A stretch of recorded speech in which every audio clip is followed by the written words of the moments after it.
What is going on, YouTube? So coming back today with kind of a different sort of video.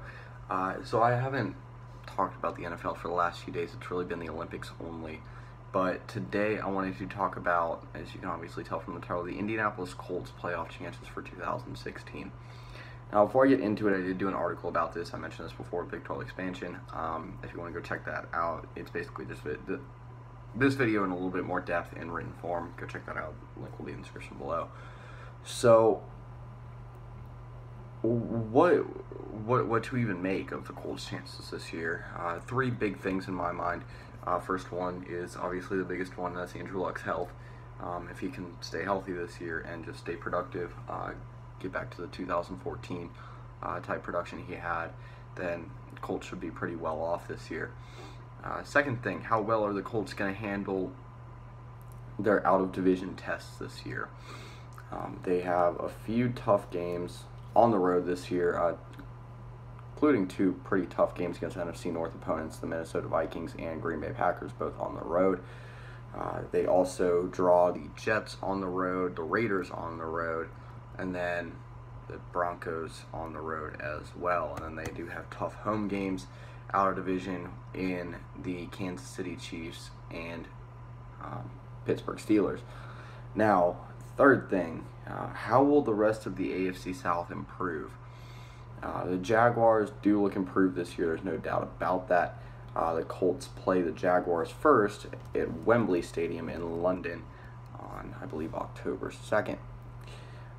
Also, how will the Texans fare with Lamar Miller, Brock Osweiler, QB, and just with what is a pretty good defense, in my opinion, one of the top 5 defenses in the NFL.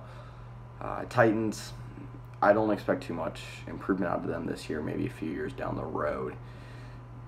So, what do I think the Colts are going to do this year? I said, I believe, 11-5 in my official preview, and that would obviously get them in the playoffs. I do think that this is a team that will make the playoffs this year. I'd expect between 9 and 11 wins this year, maybe 9 and 12, but 12's kind of pushing it for the season, I think.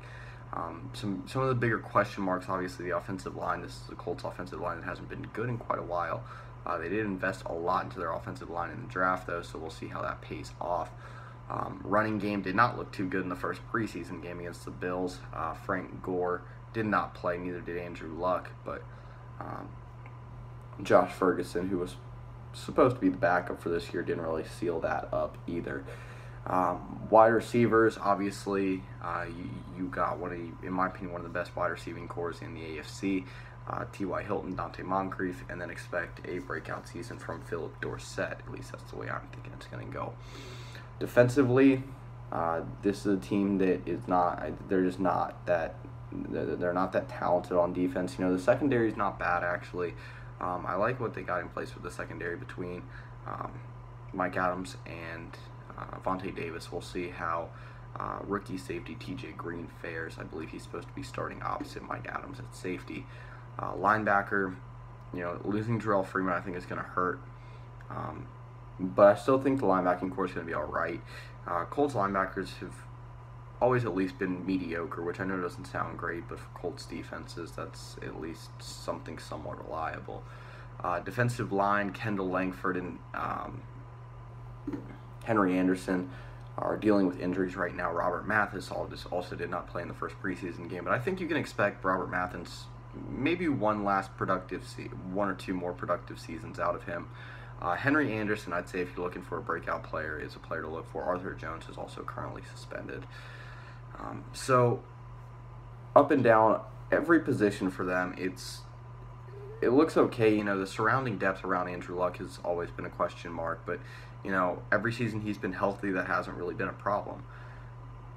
Even without him last year, you know, the Colts still, or even without him for, what was it, like 9 games, the Colts still went 8-8, so, and missed the playoffs by 1 game. So I'd say, even though they're, at this point, I wouldn't say they're overlooked, but I don't think people, I don't know, I'm not one to say people should look this way, obviously. That's just not in line with most of my opinions. but I do believe the Colts, along with the Texans, should be the heavy favorites to walk away with the AFC South this year. And it's tough, but I really don't think the second best team in the AFC South is going to make the playoffs this year. There's just too many good teams in every other division. You know, the AFC West is 3 teams fighting for a playoff spot between the Raiders, Broncos, and Chiefs. And then even in the AFC North, you've got a Jets team that is definitely going to be competing for the playoffs this year, and even maybe the Bills.